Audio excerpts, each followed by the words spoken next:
안녕하세요, 여러분. 요즘 들어 언제 은퇴할 수 있을까 하는 고민 한 번쯤 해보셨을 거예요. 나이가 들수록 내가 지금 이대로 일하다가 언제쯤 쉴 수 있을까?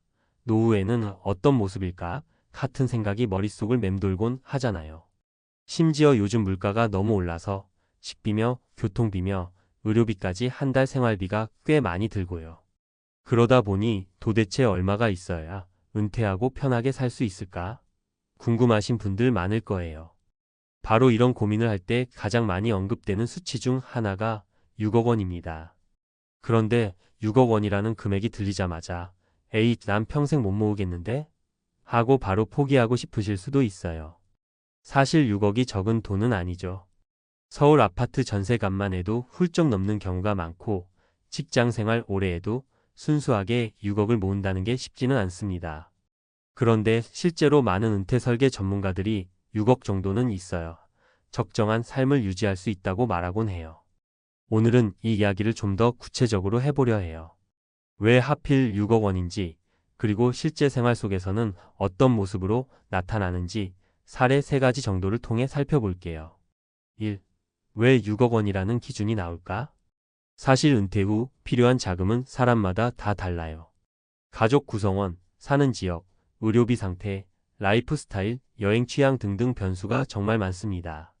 그런데 대체로 전문가들은 평생 쓰게 될 평균 비용을 추산하고 그 금액에서 예상되는 연금과 다른 소득의 임대료, 투자 수익 등을 뺀 후 부족분을 은퇴 자금으로 간단히 계산해냅니다. 통계청이나 여러 연구기관에서 내놓는 자료를 보면 부부 기준으로 노후에 월 20만 300만 원 정도는 써야 그럭저럭 아끼면서도 평범하게 살 수 있다고 추산해요. 그보다 조금 더 여유롭게 살고 싶다면 월 35만 400만 원이 필요하다는 얘기도 있고요. 이를 기준으로 30년에서 40년 가까이 쓴다고 가정하면 현재 가치로 6억이라는 금액이 자주 언급되는 거죠. 당연히 이 수치가 모든 사람에게 딱 들어맞지는 않아요. 어떤 분들은 이미 집을 갖고 계셔서 주거 비용이 적게 들 수도 있고 부모님으로부터 물려받을 재산이 있을 수도 있으니까요. 하지만 별다른 소득이나 지원 없이 대부분의 은퇴 생활비를 직접 마련해야 하는 상황이라면 6억 원은 절대 만만치 않은 돈이면서도 현실적으로 필요한 금액일 수 있습니다. 2. 6억의 가치를 체감해 볼 3가지 사례. 자, 이제 6억 없으면 평생 일해야 한다는 말이 조금은 추상적으로 들릴 텐데요. 실제 우리 일상 속 사례를 통해 왜 이런 말이 나오는지 살펴볼게요. 1. 50대 중반 공무원 퇴직 후 재취업한 김 씨. 김 씨는 50대 중반에 공무원으로 정년퇴직을 했어요. 연금이 나오긴 하지만 본인이 생각했던 만큼 많지가 않더랍니다. 매달 200만 원 안팎으로 들어오는데 가족이 아직 대학에 다니는 아이 한 명 있고 본인과 배우자의 의료비도 꾸준히 들어가다 보니 당장 생활비가 빠듯해졌죠. 그래서 김 씨는 내가 이제부터 뭔가 더 벌어야겠구나 생각해서 퇴직 후에 바로 계약직으로 재취업하게 됐어요. 그분 말씀에 따르면 내가 좀 더 모아놨다면 어쩌면 이 나이에 이렇게 다시 열심히 일하진 않아도 됐을 것 같다면서 최소 56억이라도 미리 준비해뒀다면 마음이 훨씬 덜 불안했을 것이라고 하더라고요. 물론 공무원 연금 수령 덕에 최악의 상황은 피했지만 본인이 원치 않는 일을 또 해야 한다는 점에서 은퇴 후 삶이 생각만큼 여유롭지 못하다는 걸 실감했다고 해요. 이 퇴직금으로 카페 창업했다가 고생한 이 씨. 이 씨는 민간 기업에서 30년 가까이 근무하고 50대 후반에 퇴직했습니다. 퇴직금을 합치니 목돈이 3억 원 정도 됐고요. 그 돈으로 은퇴 생활은 턱없이 부족하다는 생각에 카페라도 해서 평생 직장 만들어야지 하고 창업에 뛰어들었어요. 하지만 자영업 현실이 녹록지 않았습니다. 임대료, 인건비를 내고 나면 수익이 거의 남지 않았어요. 사업이 생각처럼 잘 안 돌아가니까 매장 인테리어 등 초기 투자를 과하게 한 걸 후회하게 된 거죠.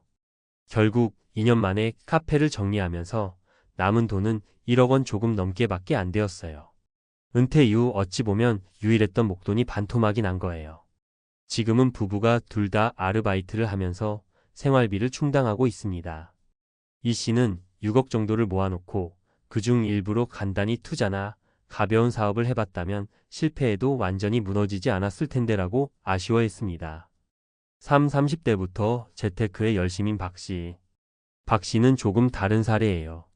아직 40대도 안 됐는데 결혼 전부터 재테크에 관심이 많았고 소득의 절반 이상을 꾸준히 저축하거나 투자에 돌렸어요. 직장을 다니면서도 아파트 청약, 부동산 소액 투자, 달러 자산 투자 등 다양한 루트를 공부했고요. 그 결과 30대 후반에 부부 합산 약 6억 원 가량의 순자산을 모았어요.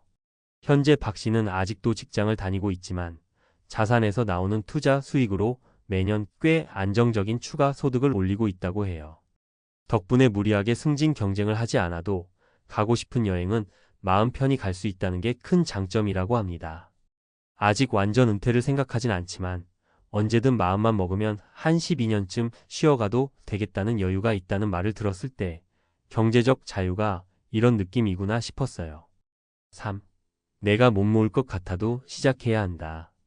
6억 원이라는 숫자가 부담스럽다면 그건 아주 자연스러운 반응입니다. 실제로 직장 생활만으로 순수 저축 6억을 만들어내긴 쉽지 않아요. 하지만 그렇다고 손 놓고 있을 수는 없겠죠. 절대적인 금액은 크지만 지금부터 준비한다면 조금씩 그 목표에 다가갈 수 있습니다. 월 목표 저축액을 설정하세요. 너무 무리할 필요는 없지만 그래도 생활이 아주 빠듯하지 않을 정도로 최대로 모을 수 있는 금액을 잡고 적금이나 펀드를 활용해 강제 저축해 보세요. 처음엔 10만 원이든 50만 원이든 괜찮아요. 절세와 연금 상품을 알아보세요. 연금 저축, IRP, ETF 등 여러 금융 상품이 있지만 실제로는 잘 활용하는 사람이 드물어요. 세액 공제나 복리의 효과 등을 감안하면 이 돈들이 모여 노후 생활에 튼튼한 버팀목이 되어줄 수 있답니다. 단기 투기보다 장기 투자를 지향하세요. 단기간에 큰 이익을 얻으려다 대박 혹은 쪽박을 경험하는 분들이 많죠. 결국 은퇴 자금은 잃지 않는 투자가 중요합니다. 오랜 시간 꾸준히 불려나가면 목돈이 되어 나중에 커다란 힘이 되기도 해요. 지속적인 학습과 자기 개발을 놓치지 마세요. 나이가 들어서도 일할 기회나 파이프라인이 생기려면 새로운 지식을 습득하고 관련 자격증을 따놓는 게 도움이 됩니다.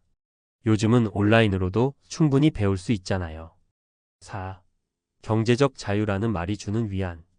진짜 은퇴를 생각하는 분들도 아직 은퇴를 한참 남겨둔 분들도 6억이라는 기준에 너무 겁먹을 필요는 없습니다. 다만 노후를 위해 과연 얼마나 필요할까? 라고 고민할 때 하나의 기준선으로 6억이라는 숫자를 가슴에 새겨두자는 의미예요. 돈이 6억 있어야만 무조건 행복하다는 뜻도 아니고 6억이 없으면 인생 끝이라는 이야기도 아닙니다. 다만 평균적인 관점에서 봤을 때 6억이라는 자산이 있으면 비교적 여유롭게 살 수 있고 반대로 그 이하라면 당장 큰 문제는 없어도 늘 불안감과 함께 살아야 하는 리스크가 커진다는 거죠. 특히 평균 수명이 점점 길어지면서 70대, 80대까지 살 때 필요한 비용이 우리가 예전부터 알고 있던 계산법보다 훨씬 더 많이 들어갈 가능성이 높습니다. 의료비부터 시작해서 간병비 같은 예상치 못한 지출이 발생하면 정말 순식간에 목돈이 줄어들 수 있으니까요. 5. 마무리 결국은 시작의 문제. 여기까지 읽으셨다면 난 아직도 6억이 너무 멀어서 답이 없다라고 생각하실 수도 있어요.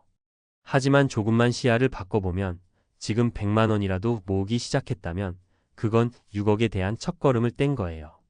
김 씨, 이 시처럼 은퇴 후에 다시 일자리를 구하거나 사업을 접고 생활비를 걱정하는 상황을 피하려면 박 씨처럼 어릴 때부터 단계적으로 재테크나 저축을 해두는 게 얼마나 중요한지 깨닫게 됩니다. 물론 여건이 어려운 분들도 계시겠지만 그럴수록 작은 금액이라도 노후 자금이라는 이름으로 묶어두는 습관이 큰 차이를 만들어내요. 결국 우리가 원하는 건 평생 일하지 않아도 되는 상황 자체가 아니라 은퇴 후에도 조금 더 내가 원하는 삶을 살 수 있는 선택권이에요. 그걸 가능하게 만들어주는 게 바로 충분한 경제적 기반이라는 사실은 변함이 없죠. 그러니까 당장 6억이 없다고 해서 좌절하지 마시고 작은 목표부터 차근차근 세워보세요. 월 저축, 연금 저축, 조금씩의 투자 이런 작은 조각들이 나중에 모여서 그래, 이제 쉼표 하나 찍을 수 있겠다 하고 자신 있게 말할 수 있는 순간을 가져다 줄 겁니다. 오늘 이야기 조금이라도 동기부여가 되었길 바라고요. 우리는 지금부터 한 번씩이라도 더 절약하고 저축해 나가면서 내일의 나에게 힘을 보태주는 길을 택할 수 있습니다. 힘내시고 곧 여러분도 6억의 벽 넘었어요 하고 웃을 수 있길 응원합니다. 감사합니다.